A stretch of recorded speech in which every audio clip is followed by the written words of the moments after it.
We can only understand the afterlife by analogy, because we can't describe the soul in absolute terms like the physical phenomena of this world, or explain it in conditional terms with abstract concepts. Baha'u'llah tells us that the human soul and life after death are neither tangible realities nor intellectual abstractions, and because of the limitation of our experience, their existence can only be alluded to. As the mystics have known for millennia, intimation is perhaps the only way to describe anything metaphysical in nature. The descriptive problem, common to all religions throughout the ages, makes death and the afterlife a mystery, so the messengers of God in each age have employed in their holy scriptures analogies of things familiar to the people of their times.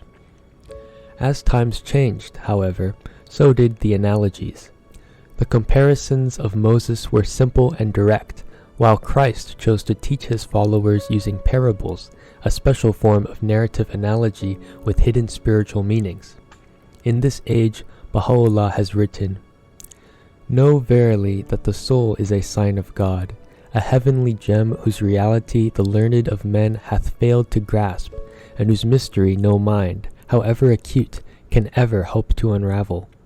It is the first among all created things to declare the excellence of its Creator, the first to recognize His glory, to cleave to His truth, and to bow down in adoration before Him. The soul forms the ultimate reality of the individual, creating one's true identity. The body and mind act as the instruments of our individual physical and intellectual existence, but the soul transcends their limitations and possesses abilities which the other human realities do not, including the potential to recognize the existence and glory of God. On this physical and ephemeral plane, however, the body and mind are necessary to the process of our spiritual development.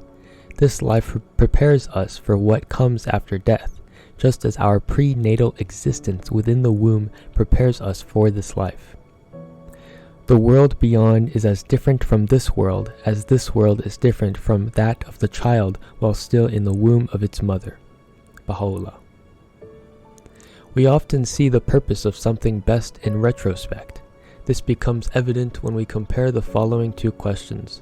What was the purpose of the time spent in the womb of our mother? And what is the purpose of this earthly life? Hindsight makes the former question easier to answer than the latter. That 36 to 40 week period of gestation prepares each of us for our physical survival in this world. By analogy, the time we spend in this world serves as the gestation period for our birth into the next. That parallel helps us understand why we need to prepare in order to progress. In the womb of our mother, we lived in a self-contained and personal universe, small but sufficient in size to provide everything we needed for our existence. We had the sustaining warmth from our mother's body, the nutrition and oxygen we acquired through the placenta and umbilical cord, but above all, we had the nurturing love and attention of our mother. Now that we are here in this world, it is not difficult to see that the purpose of that existence in the womb involved growth. However, we can only understand that fact because we can now look back. While we were in the womb, it was not so clear.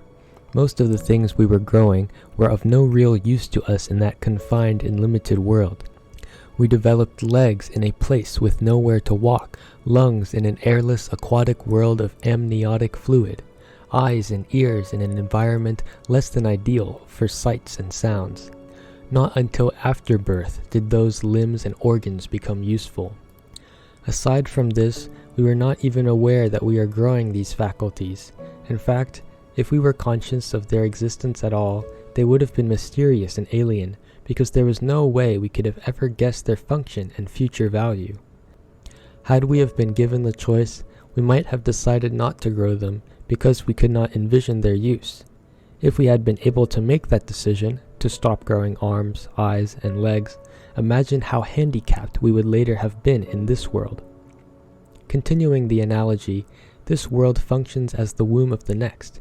It has the future-oriented, forward-looking purpose of providing us with an environment conducive to a different kind of growth.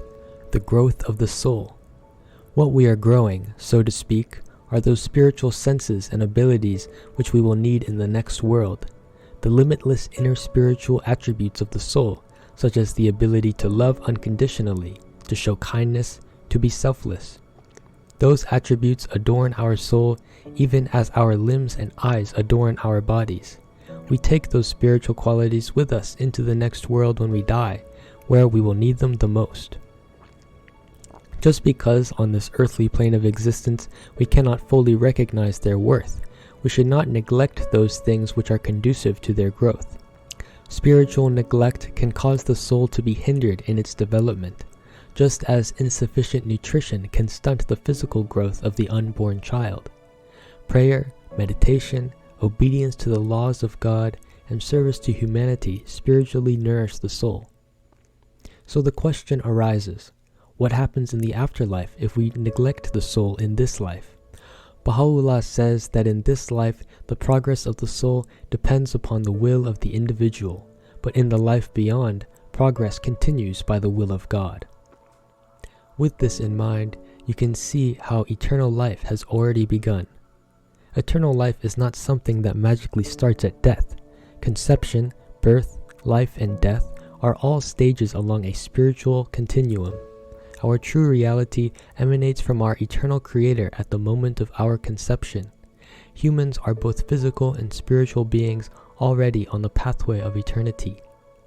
Carried in association with our body in this world and then joyously set free, the soul passes from one state of existence to the next on its journey back to God.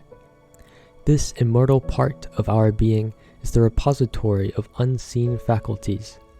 The soul is mysterious in nature. In this life, we only have an inkling of its abilities.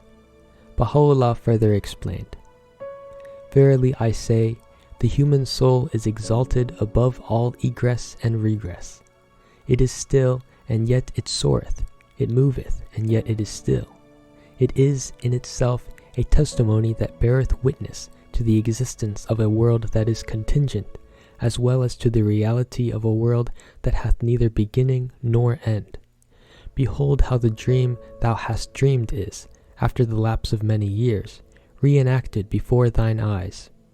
Consider how strange is the mystery of the world that appeareth to thee in thy dream. Ponder in thine heart upon the unsearchable wisdom of God, and meditate on its manifold revelations." This physical universe, at least on the level at which we function within it, is bounded by 4 dimensions, 3 spatial and 1 temporal. Physical things, including our material selves, exist with height, breadth, and depth, and at a particular moment in time. As with the subconscious mind in the dreaming state, the soul, together with the spiritual eternity in which it exists, is not limited by these 4 dimensions of our contingent world. Our realization of the nature of the soul must embrace a concept of both physical and spiritual paradox. Within the physical universe, perceptually we will always find ourselves at the midway point between the microcosm and the macrocosm.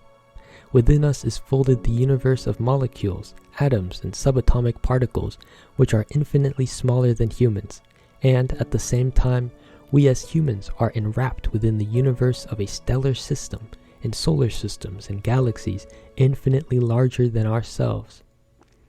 The soul exists within and beyond this physical cosmology, in spiritual dimensions we cannot perceive from this limited vantage point of this material life. The human soul is endowed with potentialities which will only later become manifest.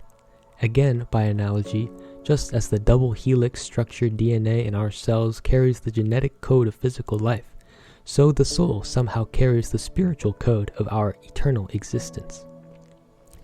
Because of the evanescent nature of physical life, Baha'u'llah says we must not become overly attached to the material world or forget we have a soul.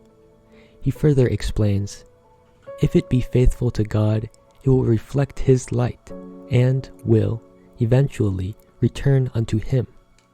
If it fail, however, in its allegiance to its Creator, it will become a victim to self and passion, and will, in the end, sink in their depths."